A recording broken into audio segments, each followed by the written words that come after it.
was a disaster for the common people. And there is a deep-rooted conspiracy indicated by a lot of experts today. Aside from that, of course, we'll come to the tax cut, so-called tax bonanza, in a moment. First, what has the budget done for the common people? It has cut everything. Social services cut by 16%. Housing cut by 4.38%. Welfare and scheduled caste and scheduled tribes, believe it or not, cut by over 3%. Then you come to social services and welfare, very important for the common people, cut by 5%. Now, what is interesting is that even food subsidy, believe it or not, food subsidy had been cut by 1%. And what for, there's nothing, if you do this, there's nothing for the youth, women or farmers. Unemployment, as you know, youth unemployment today is 46%, out of which educated unemployeds, among them 30% are unemployed who are graduates.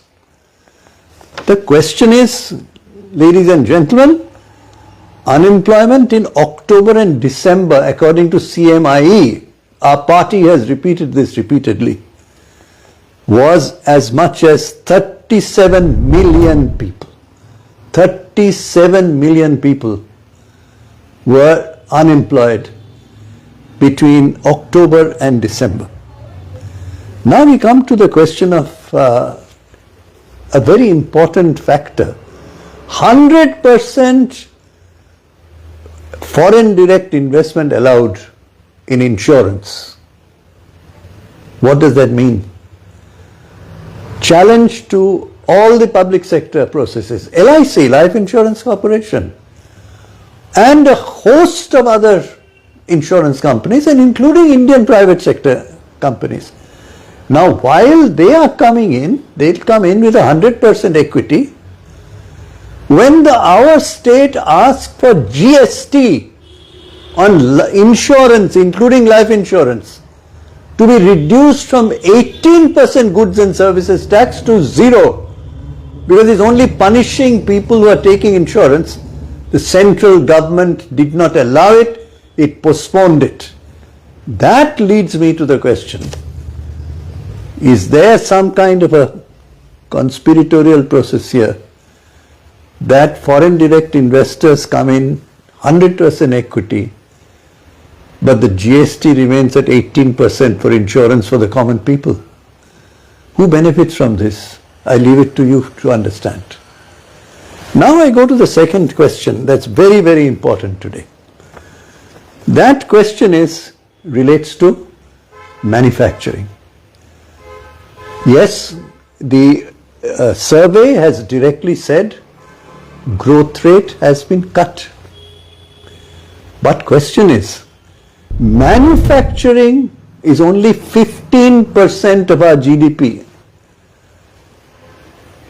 And the promise was to take it to 25%. What is there in the budget which is going to take manufacturing to that 25% target of Mr. Modi? Remains at 15%. So how will you get higher growth? Naturally, growth is tumbling and conservative in its expectations. So friends, the question before us is, what has the budget done for the common people? It has consistently cut.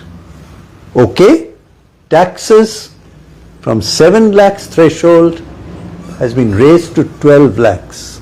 So 12 lakh level of income of 12 lakhs will not pay taxes. But remember friends, inflation is raging. Nothing in the budget to control inflation. So when you gain that little bit, only 8 crore people pay taxes.